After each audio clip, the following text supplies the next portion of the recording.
So on the central bank investigations, our reporter Mumbi Waruri is now joining us live with more on that CBK news conference. Mumbi, good afternoon. Perhaps you can tell us what approach does the governor have in finding the banks that have been complicit in the NYS scam?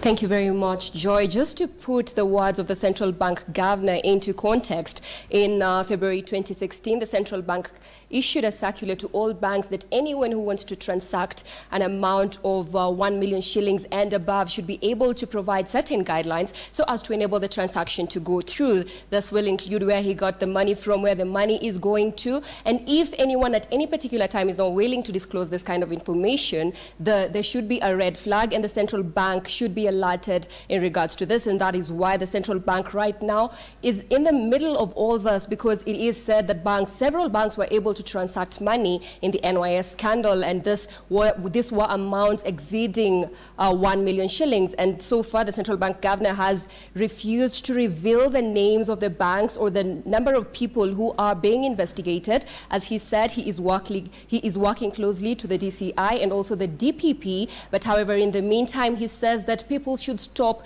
speculating and anticipating in regards to this issue, saying that the investigations should be let to go on. And as he had mentioned, that there are two phases of this investigations, where they're looking at the recipients first, and also later on they shall be able to look at the banks themselves. It is the work of the central bank as the regulator of the banking sector to ensure that some of the banks that were involved in the NYS scandal have been punished according to the law. And they say that there is no way any CEO or any chairman of the board can give an excuse saying that they were not aware of such proceedings going on in the bank, because there is a circular that has been in place. So the central bank governor, Patrick Njoroge, is saying that these are just people who in their positions of power or wherever they sit have not been following the law as it has been, and saying that once the investigations have been concluded, they shall be able to reveal maybe some of those names, and that everyone who took part in the NYS scandal will be punished according to the law. Joy?